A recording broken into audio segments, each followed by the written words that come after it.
Évangile de Jésus-Christ selon saint Luc.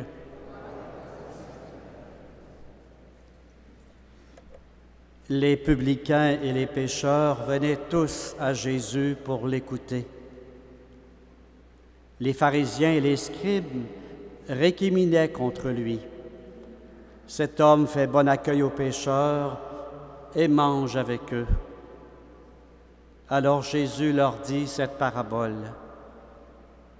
Un homme avait 2 fils.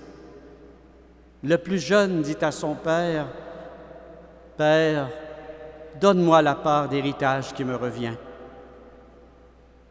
Et le père fit le partage de ses biens. Peu de jours après, le plus jeune rassembla tout ce qu'il avait et partit pour un pays lointain où il gaspilla sa fortune en menant une vie de désordre. Quand il eut tout dépensé, une grande famine survint dans cette région et il commença à se trouver dans la misère. Il alla donc s'embaucher chez un homme du pays qui l'envoya dans ses champs garder les porcs. Il aurait bien voulu se remplir le ventre avec les gousses que mangeaient les porcs, mais personne ne lui donnait rien. Alors il réfléchit. Tant d'ouvriers chez mon père ont du pain en abondance, et moi, ici, je meurs de faim.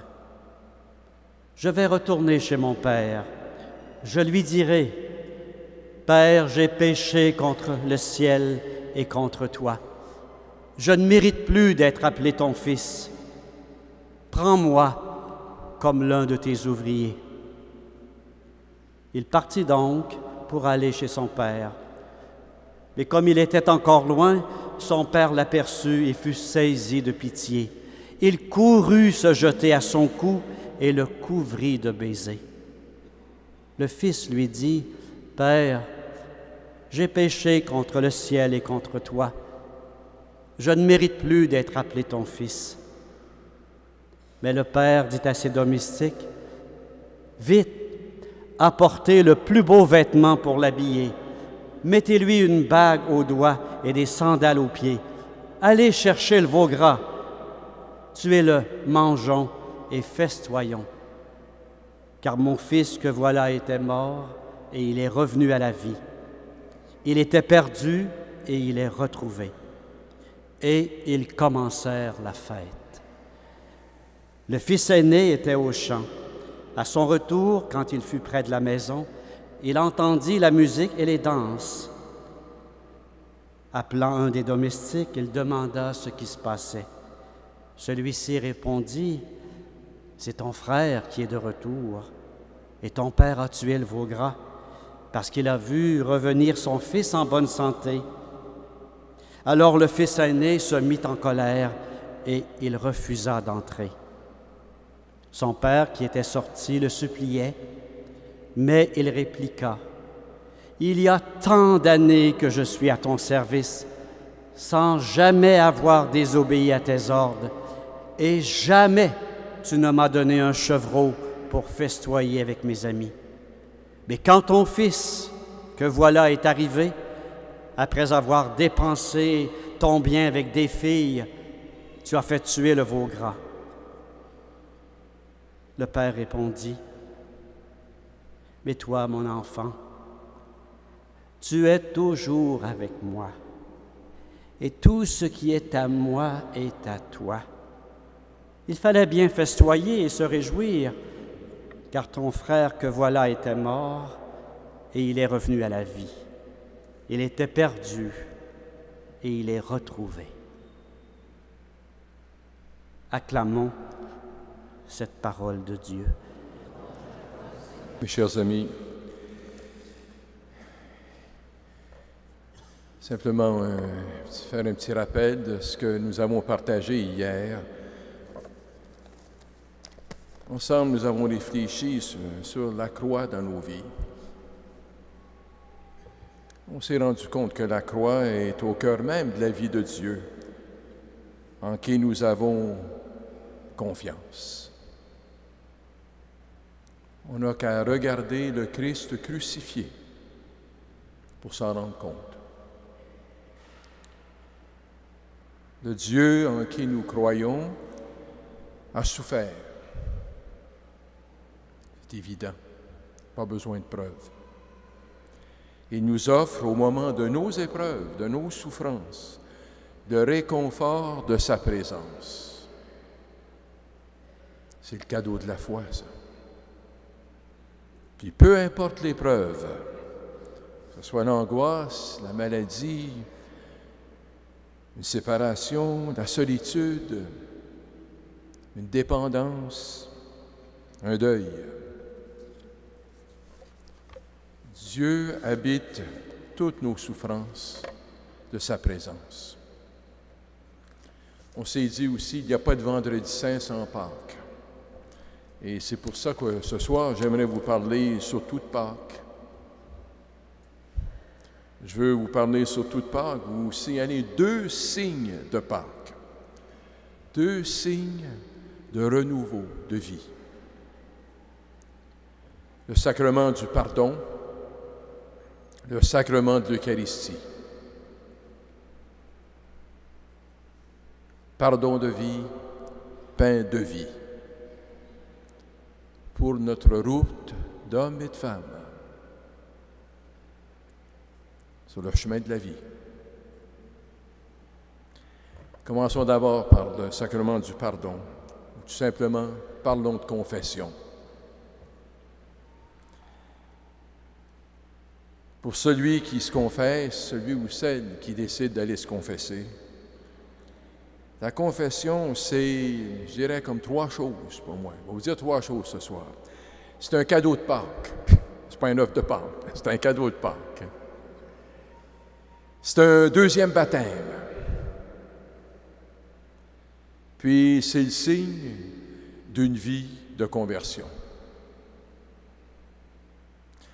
Un cadeau de Pâques. Le soir de Pâques, qu'est-ce que Jésus dit à ses apôtres? Quand il les retrouve, il dit « La paix soit avec vous ». Shalom.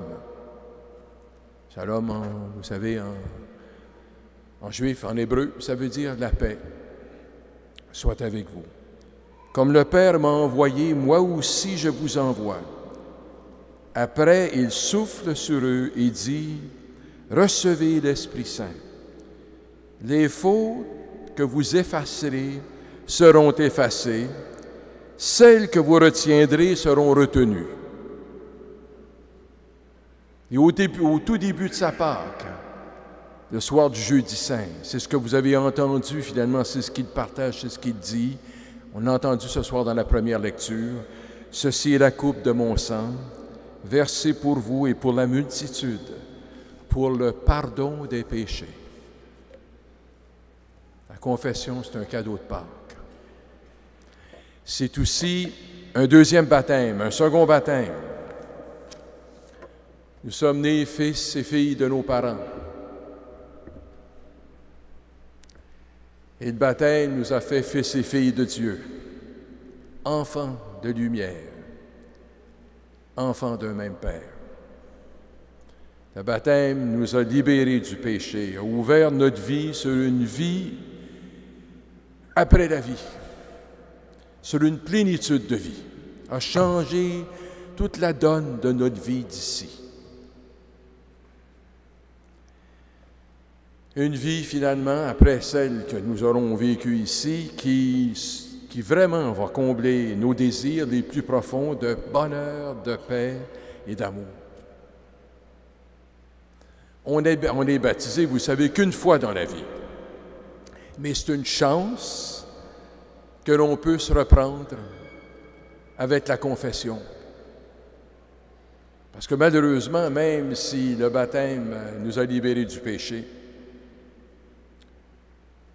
il n'y a personne de nous qui a su développer l'immunité au péché. On est tous faibles.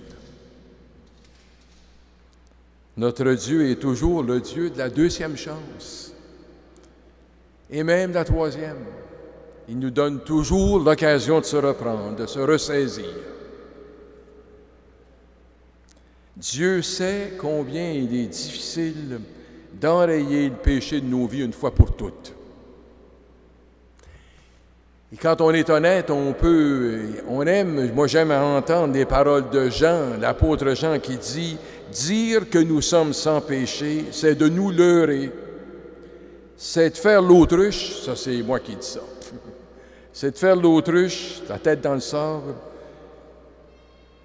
et être déconnecté de la vérité, notre vérité. » La confession, c'est aussi le signe d'une vie consacrée à la conversion. On n'a jamais fini de revenir à Dieu. On ne sera jamais assez près de lui. Dieu nous dépasse en amour, en bonté, en vie, en joie, en paix. On n'a jamais fini de revenir à lui. D'ailleurs, c'est pour ça qu'à chaque mercredi des cendres, quand on reçoit les cendres, le prêtre nous dit, ou la personne qui nous impose les cendres, nous dit « Convertis-toi, convertis-toi et crois à la bonne nouvelle. » Ou, selon une autre formule, « Souviens-toi que tu es poussière et que tu retourneras en poussière. Souviens-toi de ta fragilité d'homme et de femme, quoi. Qui a besoin de Dieu pour grandir, pour s'épanouir pleinement comme être humain. Maintenant, ça c'est du côté de celui qui va à la confesse, celui ou celle qui va à la confesse. Du côté du confesseur, qu'est-ce que c'est que le sacrement du pardon? Comment on vit ça, nous autres? Mais d'abord, on a besoin, nous, de se rappeler, les prêtres, les évêques, que nous sommes des ambassadeurs de la réconciliation. Regardez, Paul dit aux catholiques, aux fidèles de Corinthe, il dit « Pour le Christ, nous sommes des ambassadeurs de la réconciliation.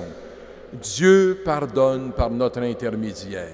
Dieu pardonne par notre intermédiaire. »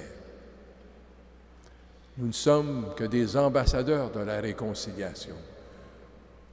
Nous pardonnons, mais en la personne du Christ.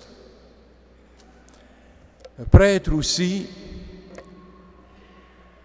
sait qu'il doit refléter, qu'il doit être l'image, si vous voulez, de Dieu le Père. C'est pour ça que ce soir, on a mis dans le sanctuaire la toile de tableau, la toile de Rembrandt. La toile de l'enfant prodigue. Ou, si vous voulez, l'enfant perdu qui revient vers son Père, l'histoire que vous avez entendue dans l'Évangile de ce qui a été proclamé ce soir. Quand on s'approche près de la toile, comme prêtre, je vous dis, puis on regarde l'expression du Père qui accueille son Fils, celui qui avait pris ses distances. On sait quel est notre défi. Dans le cadre du sacrement de la confession, nous sommes appelés, nous, à être une image, une icône de Dieu Père.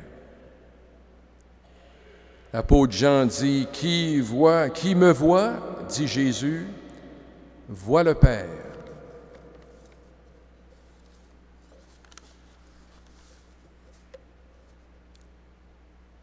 Nous avons de la chance quand nous pouvons avoir un confesseur ou vivre une confession avec un prêtre qui nous aide à comprendre combien Dieu nous aime, simplement par son attitude. Parce qu'un bon confesseur est du côté du pécheur. Parce qu'il agit au nom de Jésus, puis Jésus, ça veut dire celui qui sauve. Comme le prêtre est celui qui est appelé à pardonner au nom du Christ, il se doit d'être du côté du pécheur. Un préjugé favorable, si vous voulez. Somme toute, du côté de la personne qui se confesse, comme du côté du prêtre, du côté de la personne qui se confesse, les attentes peuvent être différentes. Mais il reste que du côté du pénitent comme du côté du prêtre, il y a un défi de part et d'autre.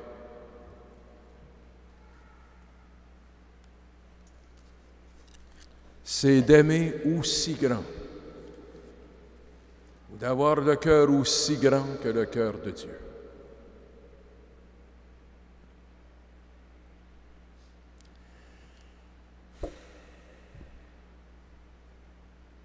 Dieu nous aime.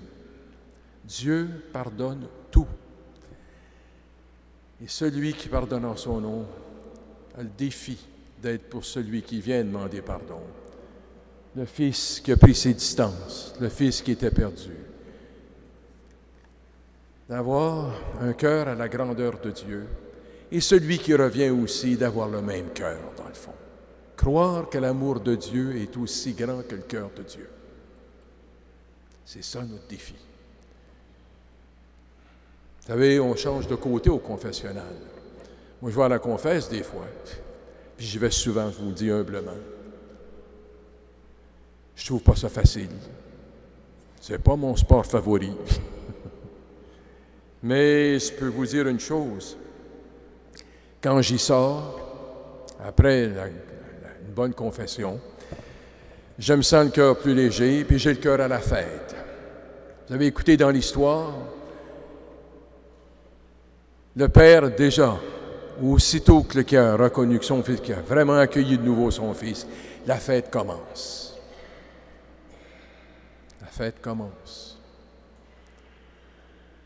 Et nous marchons vers une fête qui ne finira jamais. Dieu nous y attend.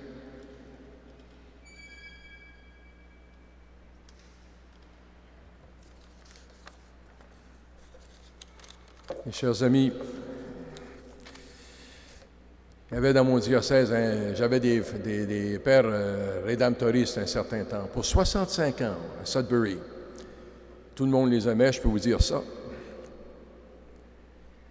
Puis, il y en avait un qui était un confesseur spécial, mais il y avait le tour, comme on dit.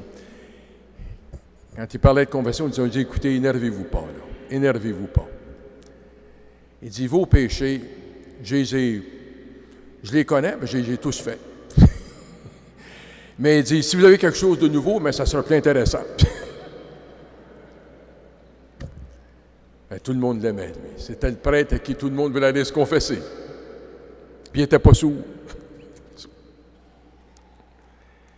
Chers amis, maintenant réfléchissons plus brièvement sur le deuxième signe de Pâques que le Seigneur nous donne, de la résurrection, d'une vie nouvelle, l'Eucharistie, qu'il a partagé pour la première fois avec ses meilleurs amis au tout début du passage de la mort à la vie, le soir du Jeudi Saint. Ici, bientôt, encore une fois ce soir, le Seigneur se donne en pain, le pain de la route, que seul Dieu peut nous donner, parce que c'est le pain des êtres, pour nourrir des êtres spirituels que nous sommes. C'est la nourriture pour des êtres comme nous. Et c'est le pain qui nous apprend et qui fait en sorte qu'on marche. On marche avec tout courage dans la vie, puis qu'on espère toujours, qu'on croit toujours qu'un jour, on est appelé à célébrer autour d'une table. Un banquet qui ne finira jamais, que Dieu nous prépare. Ça, c'est la direction de la vie. La confession puis l'Eucharistie nous le rappellent. Ici, ce soir, encore une fois, on a l'occasion de partager la présence réelle du cœur du Christ. Une présence réelle d'un cœur qui se fait gratitude, désir et communion. Gratitude parce qu'on lit « En te rendant grâce, il te dit la bénédiction et rompit le pain. En te rendant grâce, sachant qu'il devait tout réconcilier avec lui, en lui. » Un cœur aussi qui dit « désir ». C'est le Christ qui dit « J'ai désiré ardemment manger cette Pâque avec vous avant de souffrir. » Car ici, c'est le pain d'effort dont on a tous besoin pour passer à travers les épreuves de la vie. Et finalement, le cœur, la présence réelle qui est dans le cœur du Christ, nous rappelle que ce cœur dit communion. Ici, après s'être mis à l'écoute de sa parole, nous serons invités à partager le même pain. Pour refaire la communion intime qui nous unit à lui personnellement, chacun de vous avec lui, puis aussi ensemble, qui va refaire notre communion, notre fraternité de frères et sœurs qui ont mis leur confiance en un Dieu qui est pardon et qui est aussi gratitude, désir, communion. Tout ça, la communion, pour ramener à l'unité les enfants de Dieu dispersés. Et Dieu sait qu'il y a beaucoup de dispersion aujourd'hui. Le bon curé d'Ars disait, se priver de l'Eucharistie, c'est mourir de soif près d'une source.